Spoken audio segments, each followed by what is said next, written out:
Қазақ полициясы, әділдіктің намыс күзетшісі.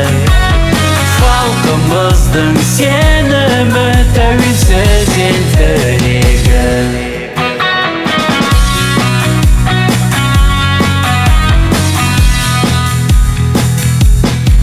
Түнде күндіз әрдайым сақта, қорықпаймыз дауылдан.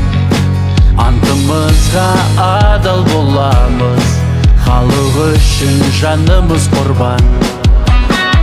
Біз қазақ полициясы, әділдіктің намыс күзетшісі.